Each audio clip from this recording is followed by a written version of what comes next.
That's what cooking's about. It's about spending time with it.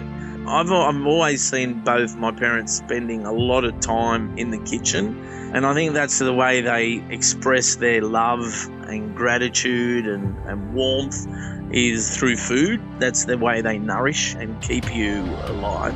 This is the Deep in the Weeds podcast. I'm Anthony Huckstep. Ask any hospitality professional, whether in the kitchen or on the floor, and they'll agree you have to be a little mad to work in the industry. Given the long hours and slim margins, many say you'd have to be even crazier to own a restaurant or cafe.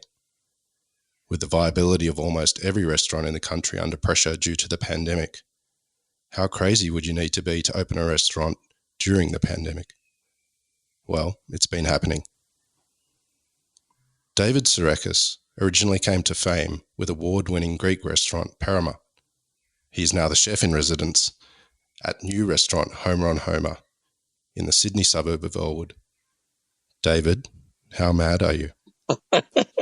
You know what? It's a funny story because I think the madness has set in. I actually had a stroke 1 year ago, July 21st, and part of my right temporal lobe was permanently damaged. So maybe that madness has set in finally.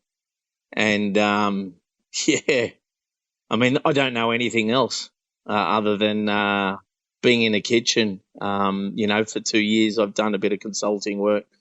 And one thing I missed dearly was cooking in the kitchen in Sydney. This is where I first started. And there's a sort of an emotional spiritual bond to cook in Sydney. I'm and especially during this time, it's I love a good challenge, and I think this is what it is. Well, maybe you're actually a mad genius. Maybe it's the best thing to do in a pandemic. Can you tell us a bit about the project? You were working on it before the pandemic and you sort of put it on hold a little bit and then launched it. But can you tell us a bit about the lead up to the pandemic with Homer on Homer? Yeah, so I bumped into a childhood friend of mine, Stacey Yaprakas. His parents and my parents came from neighbouring villages in the north of Greece, northwest of Thessaloniki. A town called Kozani, and the two villages are renowned for their saffron growing. Stacey's town is named Krokos, which is the centre of saffron in northern Greece. And my parents came out to Australia together. Our parents came out to Australia together, and so Wow. We've been friends since birth and childhood. And then I bumped into him on the street last year. He's a local cafe celebrity. He's had a few bespoke cafes, one called Bespoke and Grind, and he told me his idea about a venue which was a journey back to our parents' village roots, and that everything within the venue was going to be pre-loved. He's an antique collector. And so I thought, I wanted to make my transition back to Sydney. So this was around November, December. And then as, January and February came along, we were starting to speed up the opening. And so the whole concept is about simplicity. I wanted to go back to that because I had done 4 different projects in the space of 2 years of varying difficulty and a degree of Greekness. And it was, I wanted to spend more time with my daughters in retrospect of what happened last year with the stroke, but still be sort of aligned with cooking. And our philosophies of going back to the basics matched. And so if you imagine this place is all about low tech, it's all pre-loved, There's even an 1800s antique Louis the 14 or one of those Louis, a dining set which you can have the privilege of sitting on casually and having dinner. So and lo and behold, we were hit with COVID, and that put a stop to things moving forward, and we were all locked down. And then I think I lasted about 6 weeks, and then I said, well, how about we get the project moving along and taking little baby steps until the restrictions are lifted. And so we decided to do takeout. People were calling me, asking me to do their Sunday lunches from home, which I did a few for Contra. And so we started the pre-ordering pickup dinners, and so my experiences over the last 2 years, and sort of the having consulted on ways to transition in COVID with some of my other projects, I thought the best bet was to keep it as simple as possible, keep the costs as contained and under control as possible, have control of what's for sale, what time they're picking up, what time, all of those things which can easily go out of control in a normal restaurant business. That's what was the important thing, is to control every aspect of costs and fix them, so you know exactly what the costs are going into the week and what revenue you can achieve by the end of the week. So you can pay the rent, pay the wages, because we were a new business, so there was no job keeper. And so the landlord was a little bit rough. So it was luckily, the fit out was a $0 fit out because, like I said, it's all antiques. The kitchen is basically a kitchen that you could think it did come out of a village or a home kitchen. Wow. And so, we had that luxury, if you would call it a luxury, of not having those expenses that, a lot of new startups are,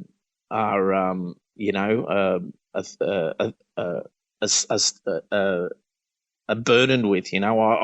My one restaurant, Xanthi, which was in Westfields. So this is a total, sort of, either end of the spectrum. I ended up spending $1.2 million, to get to the starting line. Wow. Whereas here, it's all about heart and soul. That's the investment, and so that's where Stacey and I have sort of come together and worked together really well to invest in that side of the restaurant. How did you get customers? Most restaurants in this period have had to pivot to a takeaway model, and they already had a brand and a name and clientele that they could reach out to. How did you start the takeaway model and get some momentum, given that it wasn't a brand that anyone knew? Yeah, it was basically just using sort of my momentum from Instagram and Facebook, and just posting on Facebook pictures of the food that we were planning to do, using non sort of produced photographs, making it look as homely as possible, because I think that's what I felt was going to sell the product, sort of bringing that warmth and nourishment to their homes. And it we started off, maybe with 30 orders the first week. Then, it slowly built to 80 orders, and then just became a little bit out of control. at some stage. But, the beauty of it was we knew exactly what we needed to prepare. We knew exactly what hours staff were needed to come in, and there was no waste at the end of the week. And that was the important thing, because we fixed our costs and we knew exactly what was expected of us financially, and then at the end of the week there was that money to pay the bills and get by with the least amount of pain, because there was still a little bit of pain. Nothing's ever absolutely perfect, but it helped us get to this point now where we're at dining in, and we're slowly sort of expanding our services whilst we're upgrading and updating the floor space, and in line with the restrictions and the guidelines bestowed upon us by the state government. You've had a pretty challenging time personally in the last year with the stroke that you had, and you had numerous consulting gigs that you lost because of the pandemic. How have you been through this period, and what have you done? Yeah, well, so up until the stroke, I had 4 gigs, and up until that time, from the time I left 1821, which was in April 2018, I had 4 gigs, and I had done 137 flights nationally and internationally in that 1.5 year period. Wow. Actually 1 year period. And so I was pushing myself quite hard. There were 4 completely different projects.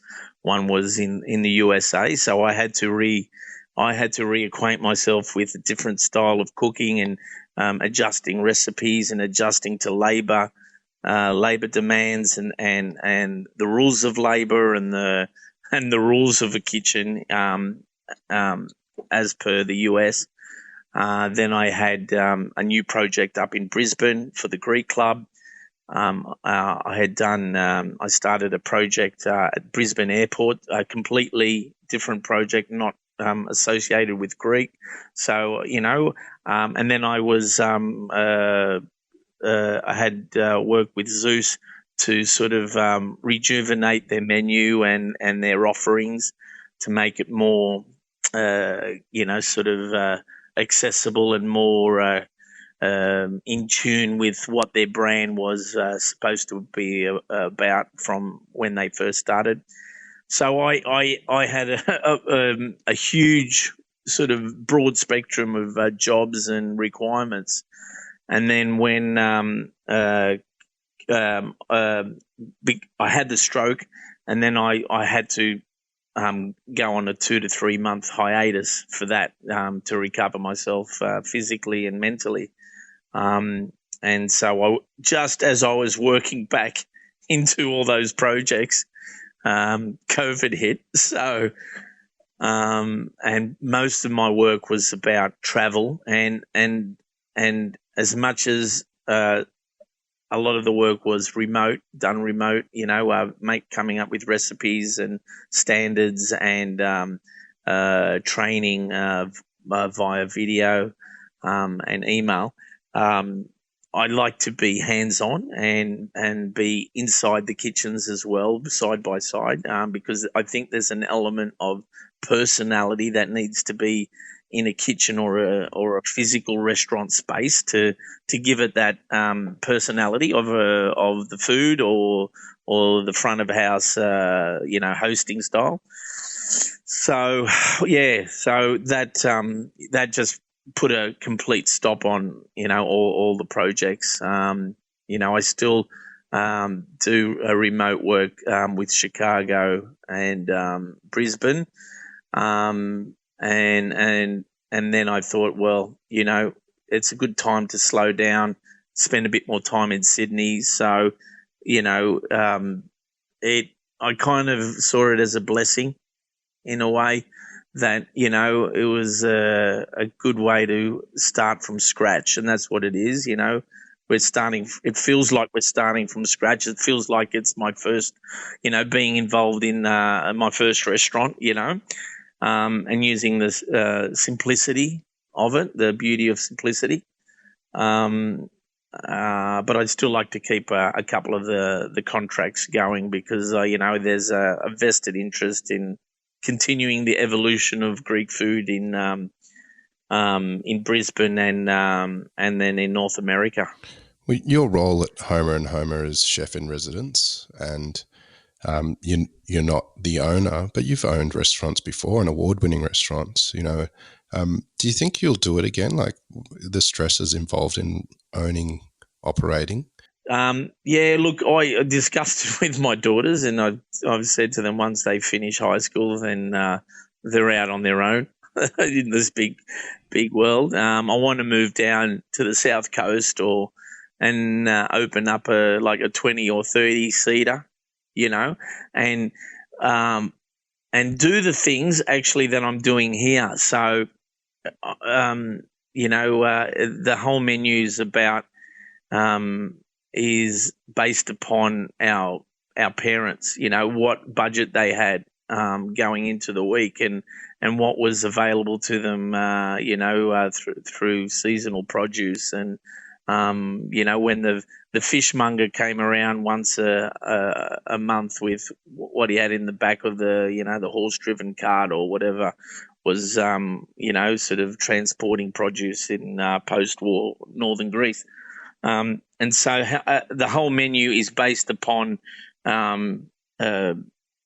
I buy a budgeted amount of food, dry goods, fruit and veg, seafood, meat, and that's my whole menu for the week. And whatever I run out of, if I, you know, purchase 10 kilos of lamb forequarter, if that runs out, then I've got to become creative and use what else was in that purchase. Because, you know, I'm, you know, going back to my parents who and their families who were on the back of post-war poverty, and they didn't have much.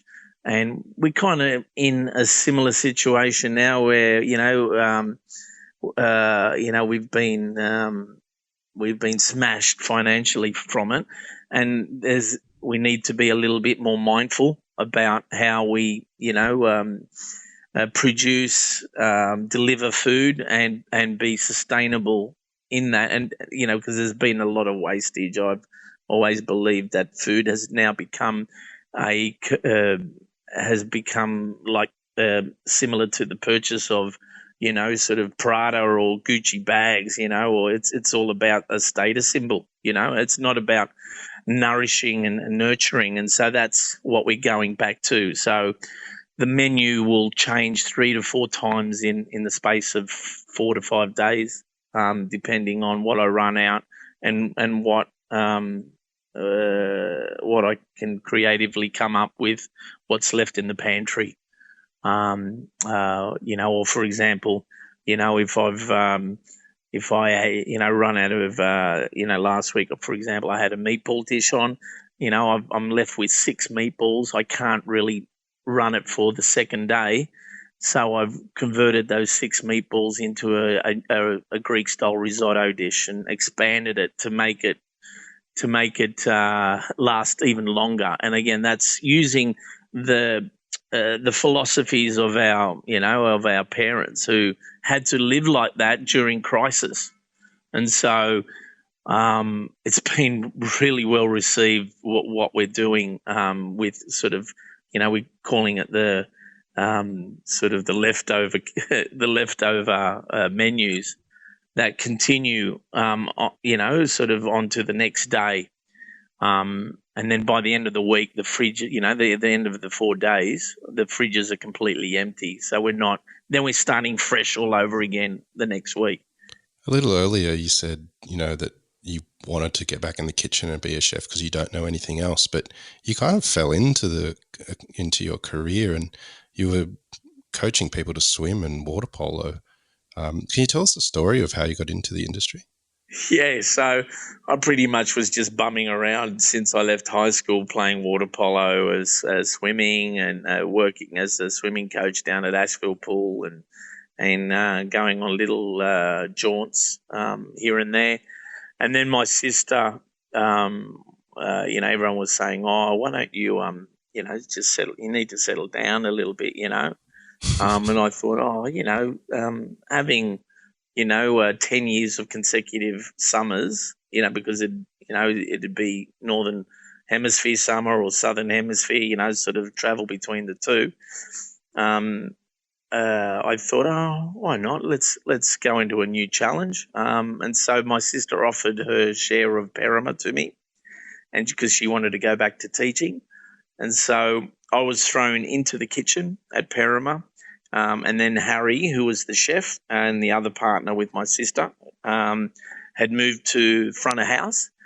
And so learning from both Harry and his style of he sort of started to revolutionise a little bit of Greek cooking by sort of putting a little bit of finesse into it. He started it at Taverna Testeki and then continued it at Parama. And then I had this thing where, because I grew up, swimming, playing water polo, I didn't grow up in a real hardcore traditional Greek culturally environment style of upbringing. And so, I was mostly at the beach or the pool, very sort of non-Greek sort of circumstances. But I always believed that there was more to Greek cooking than what we had at tavernas and, the souvlaki and the dolmades and moussakas, just the day by day. I remember my mum would make, rabbit and, again, my dad would grow things in the backyard, and then they would make dishes that I would never see in tavernas, fried calamari, rings in crumbs, and they'd call it traditional Greek, I heard you talking to Ibrahim about it. And so my whole thing was, okay, I needed to clear my whole knowledge of Greek food. And so I started reading. I needed to go back where it all began, and so I started reading Homer's The Iliad, because I wanted to understand what Greeks were eating in ancient times, how they were eating, what kind of foods they were eating, how they were cooking it, and I was convinced that a great literary work like that had some references to the way the Greeks were eating, close to 1000 BC, and that's where I started, and then it moved on to reading works from Plato to Aristotle to try and find references. And then it expanded to Hippocrates, Galen, and the first of the father of veganism, Pythagoras, and all of these guys had some works to do with food, and some of it was related to medicine and health, and philosophical connections to food, how they make you think and feel, and then of course it moved down the era to Alexander the Great and his sort of conquering of the East and bringing new ingredients and introducing, citrus and peppers and rice and all those ingredients. And then we had the Byzantine era, and then the Ottoman occupation.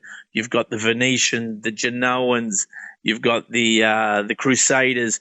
All of those have had a huge impact on the journey of Greek food from 1000 BC to this point, and it's a sum where we are today, and that's what I've always tried to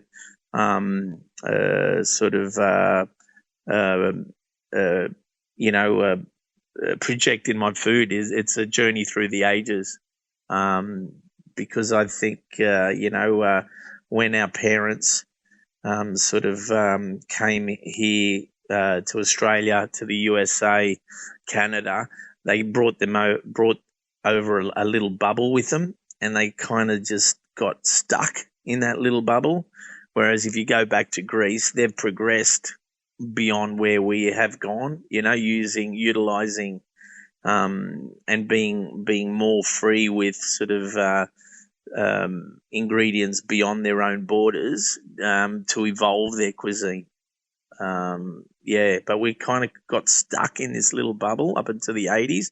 And that was the thing that attracted me to Brisbane and Chicago, because when I went up to Brisbane, I kind of had to introduce a menu that was more of 1990s Parama rather than 2019.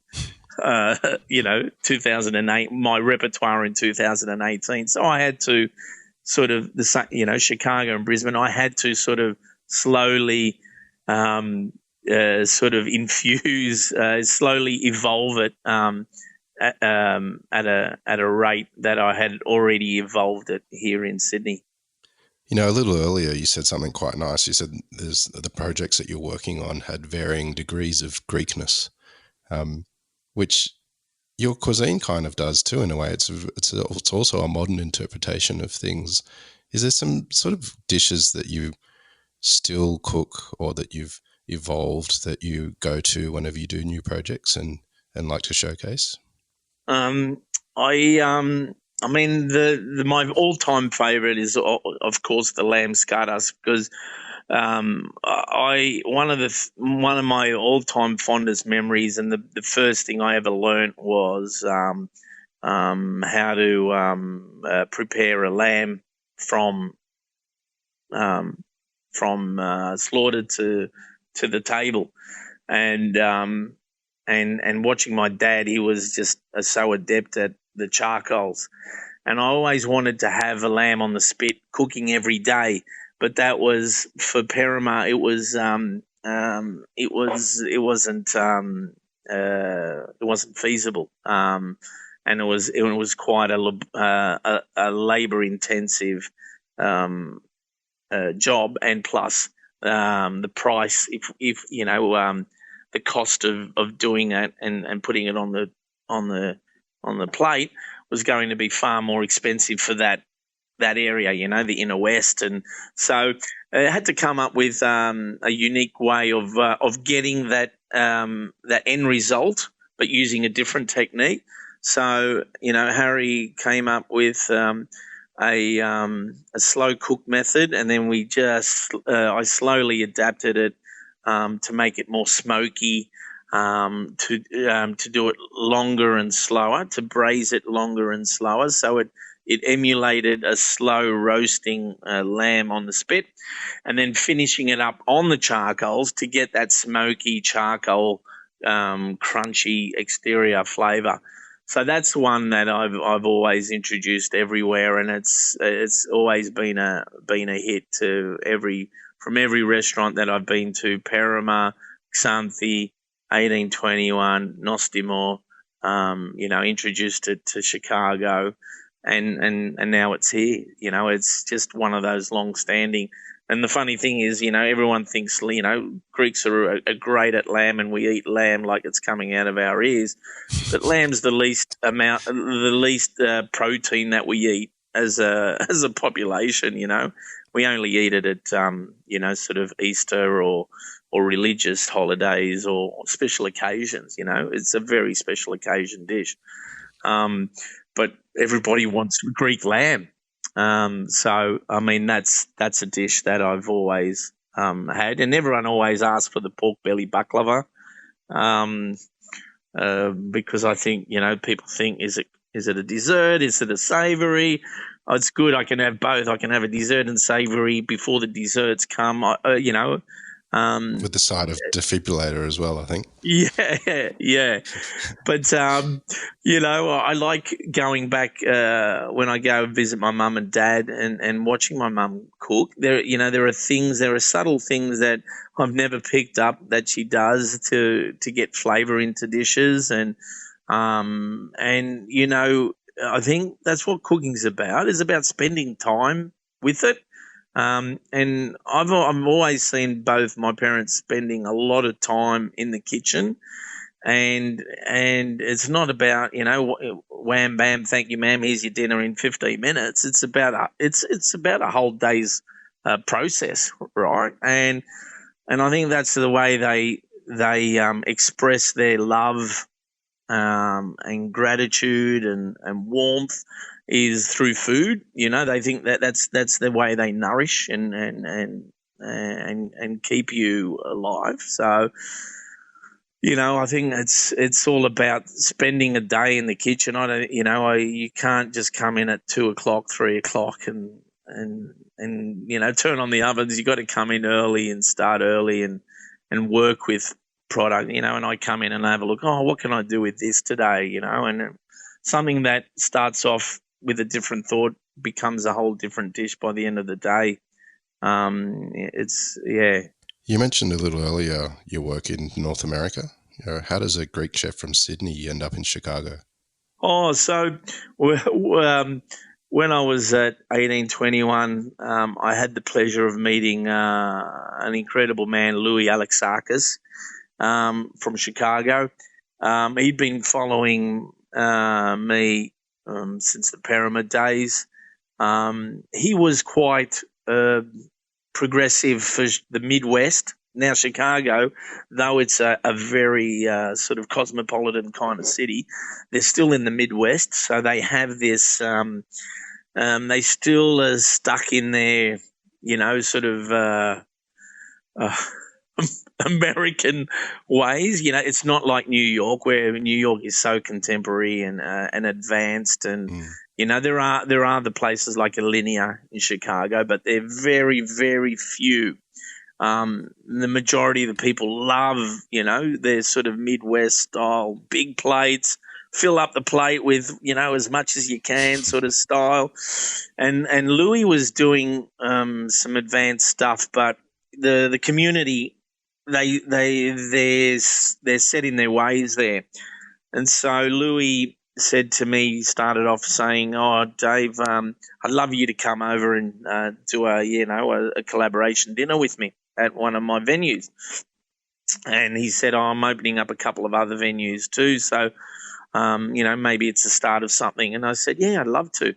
And then he said, "Oh, you know what? Why don't you just come and spend a month here, and we're going to open up the second venue closer to the city, and we'll take it from there." And so his first venue is in a suburb called Winnetka, which is sort of north. It's kind of like the Castle Hill of Chicago, very affluent, one of the top 10 affluent suburbs of all of the US. And they're pretty much stuck in the way. So I went worked with them for a little bit, the crew in there, an all-Mexican crew in the Greek restaurant. Unbelievable. And they spoke better Greek than a lot of the Greeks here in Sydney. The head chef is Nacho. He doesn't speak any English, but he speaks fluent Greek. Unbelievable guy. So I worked together with the boys, introduced some more modern techniques, but we didn't go too far there because, again, that community was sort of stuck in their ways, and he had such a strong, solid brand. He didn't want to mess with it far too much. The restaurant was renowned in Chicago, but he said he moved.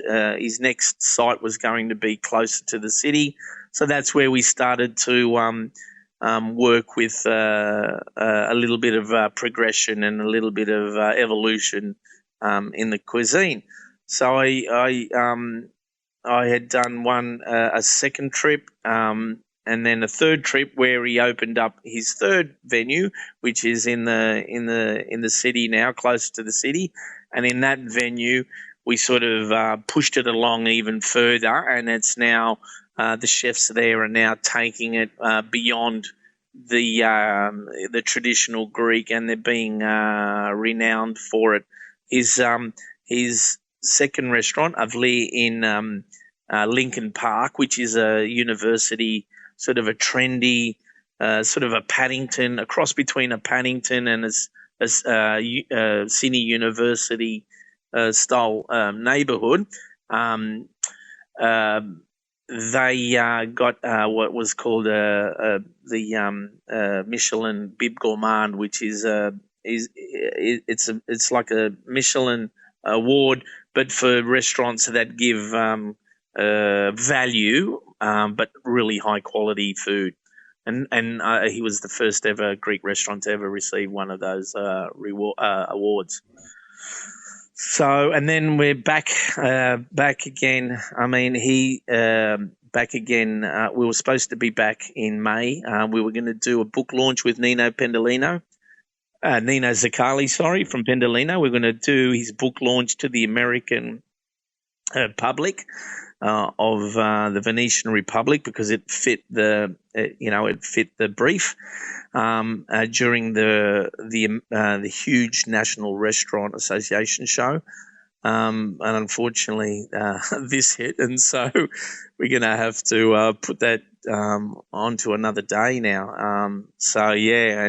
We were scheduled to be here at this time, and I guess the way things work, it is what it is, and we sort of change our paths and don't sort of stay down. Just keep getting up, bursting through that wall, and doing what you can through times that are just unusual, I guess. I mean, I just think, I kept on asking stories about post-war with my parents, and I just think, I think, not to compare it to either, but, I think, it's pretty easy going to what was suffered, post, both wars, I guess. And I think we've come out of it pretty solid. I'd like to feel that, we've come out of it pretty solid. We've kind of, Australia's been magnificent, I guess our isolation as a nation where we are has made it easy for us, and we are quite, we'd like to think that we're, as Western Western countries we're quite enlightened compared to what we see, what's happening in the USA at the moment. I mean, we've got our issues we need to sort out as well, and move forward to become better people. But my focus here is to do it through cooking at Homer and Homer. Do you think restaurants will be a bit different moving forward because of this circumstances? You know what? At first, Anthony, I was thinking, we all had to do different things and, change the way we do things. We may have to, sort of think about it a little bit more, but I'd like to think that this is a time for when we need to work with the public for them to appreciate restaurants a lot more, and what we go through, and the pain, and how hard it is. You in your introduction, you talk about the low margins. Those low margins are there because we sort of compete with each other for a cheaper product. But what we should be doing is we should be educating the people to understand that they need to pay a little bit more for what we do in the kitchen. They need to appreciate that. They need to embrace that, because in the last 2 months they've been without it for so long, and now they're getting all, everyone's getting sort of like chasing the dragon, so to speak. But for us to survive, they need to, the public needs to appreciate the appropriate costings of what we put on a plate and how we serve it. So you did the extraordinary thing of opening a restaurant during a pandemic, and the restrictions are easing now and more people are going to be coming in. What can people expect from Homer on Homer? Look, I don't think what to expect is actually leave any expectations at the door, because this is a totally unique space. It's pre-loved and pre-used fittings and furnishings, and the whole idea of it is just an extension of Stacey and mine, our homes, our hearts, our growing up. Menu is like it is a continuing journey of the menus that I've done in the past, but really simplified as well. Taking a lot of the a lot more of my modernness out of it. I still like to tinker with that part of it, but I'd like to keep it as rustic and as simple and as homely as possible. We'd like to get the community involved, like community gardens, like the dads, the grandfathers who have backyard gardens, and then their wives who cook, one pot wonders. We'd like to get them involved. There'll be music. There'll be storytelling. Look, we're just going with the flow, and like the last 4 months have been a sort of a week to week journey for everybody. Things are changing on a week to week basis.